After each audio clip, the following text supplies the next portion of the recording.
Good morning to all of you. Let us start the second lesson of Flamingo, Lost Spring, Stories of Stolen Childhood. It is authored by Jung, who was born in 1964 and is still alive. Jung was born in Rourkela and spent her childhood and adolescence in Hyderabad. She received her education in Hyderabad and in the United States of America. Her parents were both writers. Jung began her career as a writer in India. She has been an editor and columnist for major newspapers in India and abroad, and has authored several books. The following is an excerpt from apart from her book titled Lost Spring, Stories of Stolen Childhood. Here she analyzes the grinding poverty and traditions which condemn these children to a life of exploitation. She talks in detail after analyzing the poverty and the traditions that are there in our nation, which condemn these children, which deprive the children, which keep away the children from what they are rightful owners of, and they are kept in a life of exploitation. They are exploited. So, let us read the lesson, how she gives an example of what she says.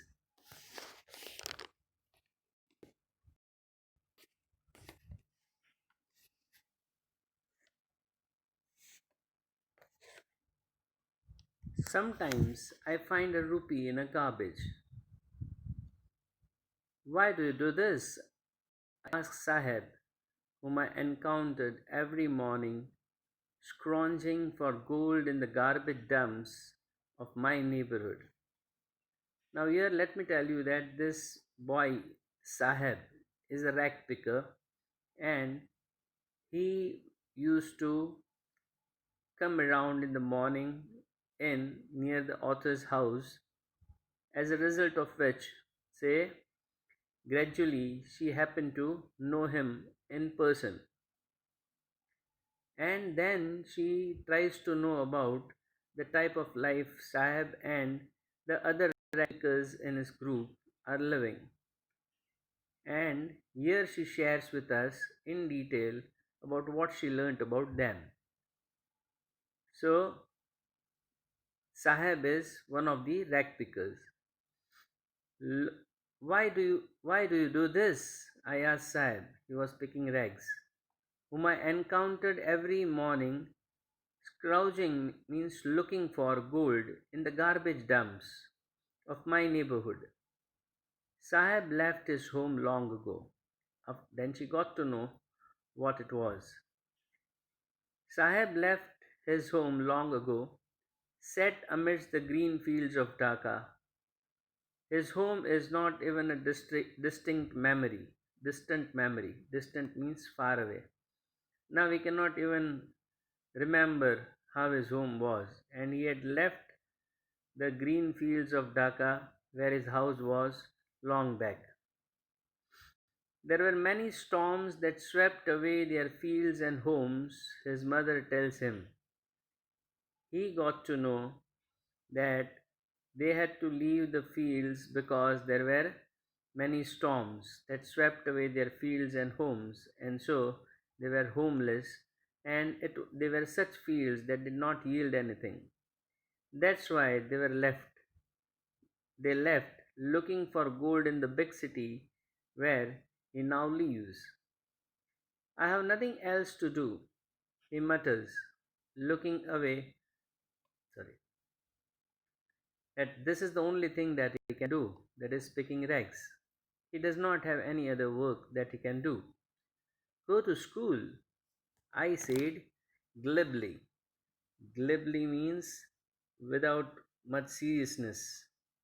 And realizing immediately how hollow the advice must sound.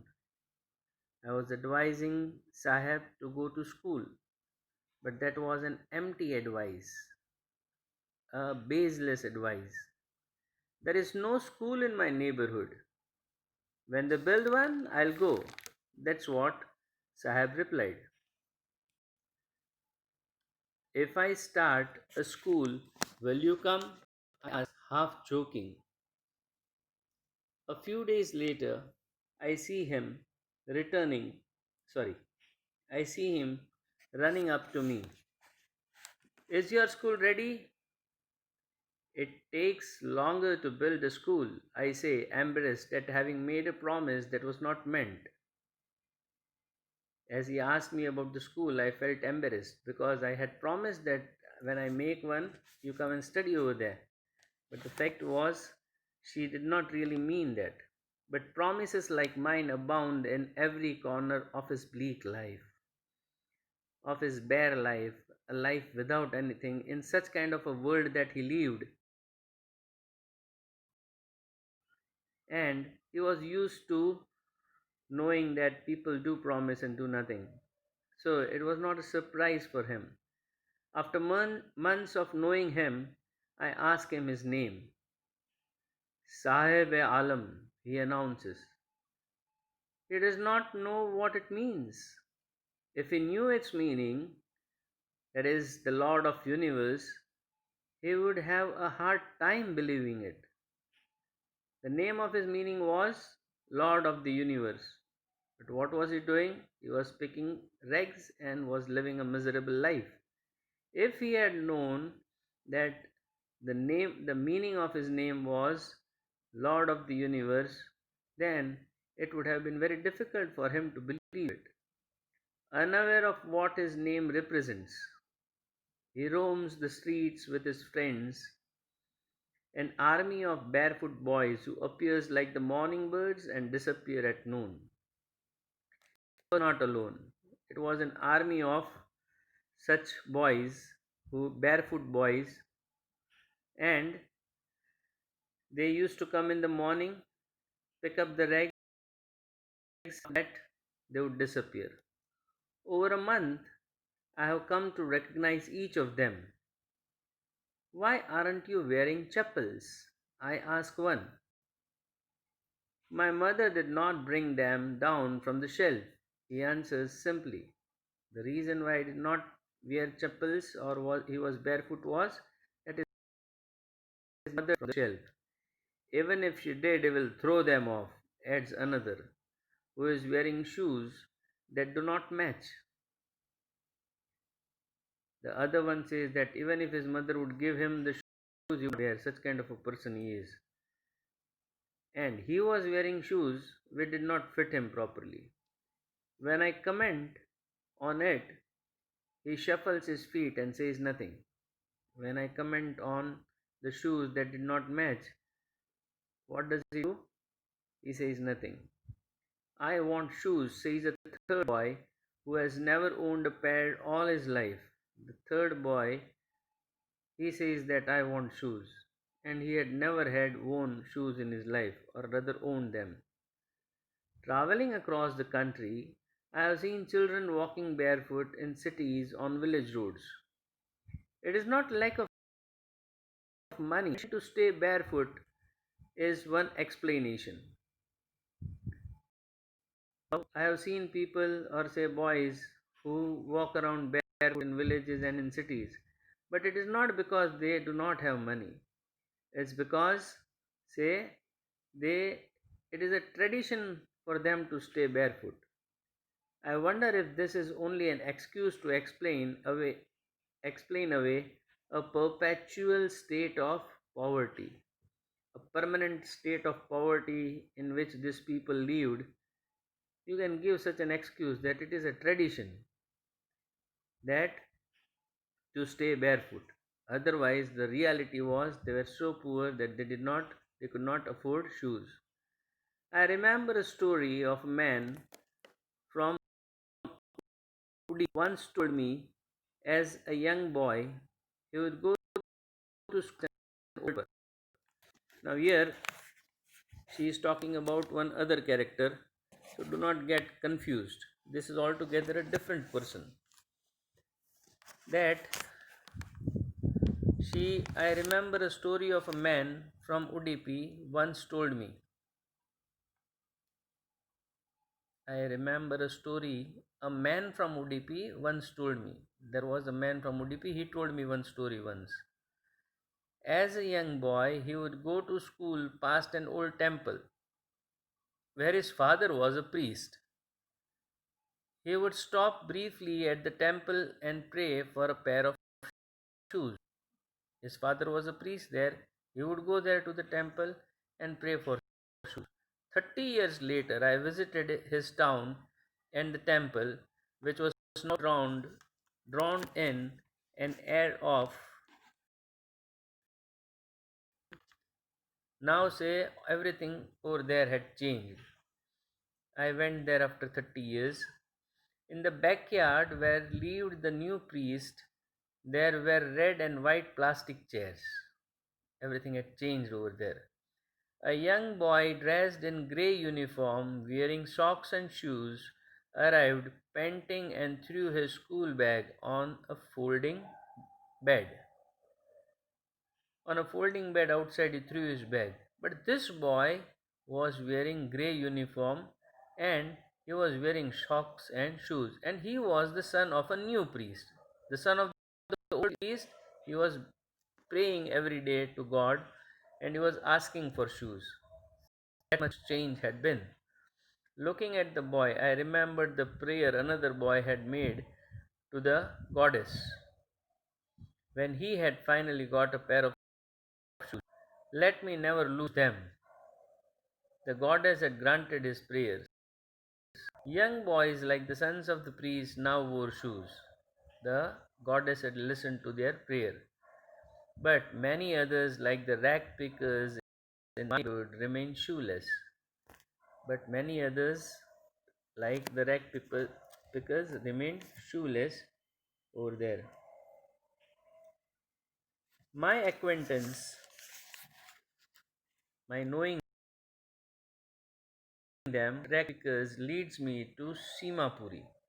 My acquaintance with as I knew these barefoot pickers, that led me to Simapuri, a place on the periphery of Delhi, yet miles away from it, metaphorically. Metaphorically means, say, though distance wise, geographically, it was not so very far, but the people over there were yet very far away from the people of Delhi, in a sense that nobody mixed with them. They had altogether a separate kind of a different kind of an identity.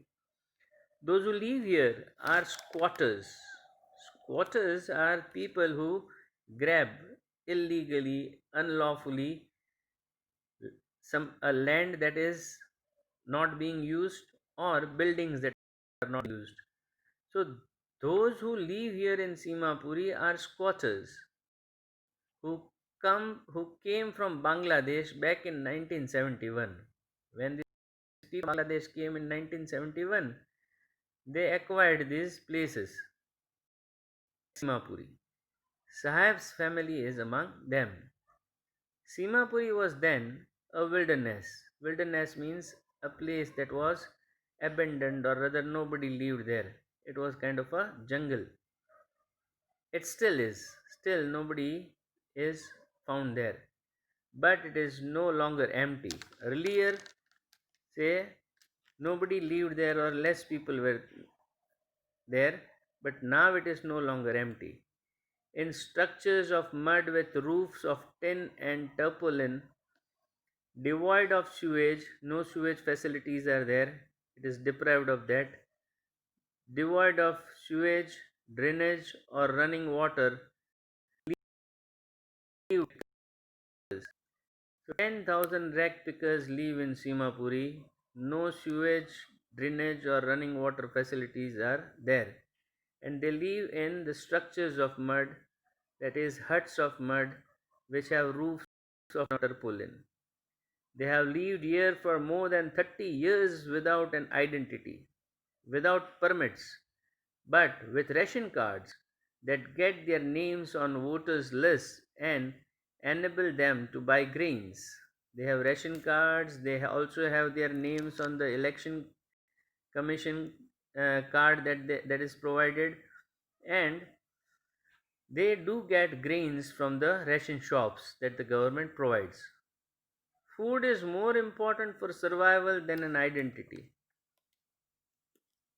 That is what one of the women says. If at the end of the day we can feed our families and go to bed without an aching stomach, we would rather live here than in the fields that gave us no grains. Earlier in Bangladesh, and they had green fields, but there were many storms over there frequently, and that washed away their grains, their house also. So they had left that. So those green fields did not, in fact, give them food.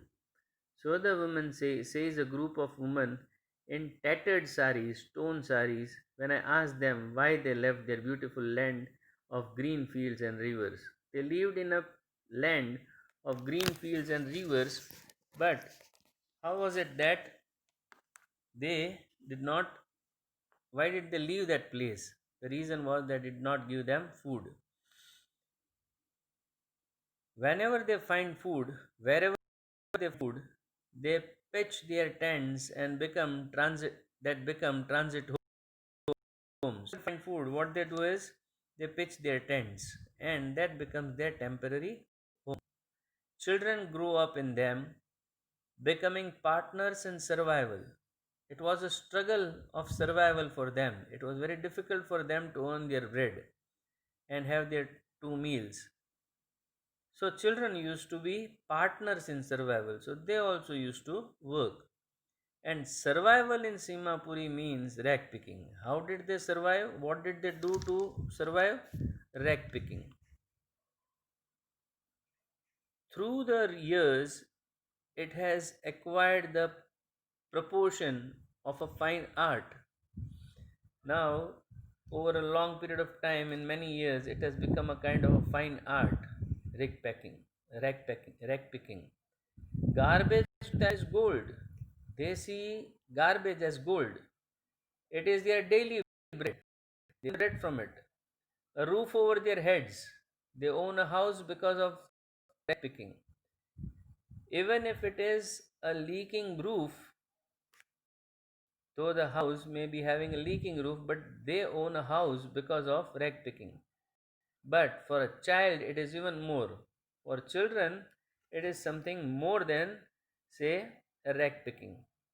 Because I sometimes find a rupee when even a 10 rupee note. Says his eyes lighting up. He tells the authoress that sometimes he finds a rupee, sometimes 10 rupee also from the garbage. When you can find a silver coin in a heap of garbage, you don't stop scrounging. When you can find a silver coin, then you will continue looking for more, for there is a hope of finding more. It seems that for children, garbage has a meaning that, different from what it means to their parents. For the children, it is wrapped in wonder. For children, this garbage was something that was wrapped in wonder. They might come across something wonderful from that garbage. That's what they thought. For the elders, it is a means of survival. For elders, it was just a means of survival.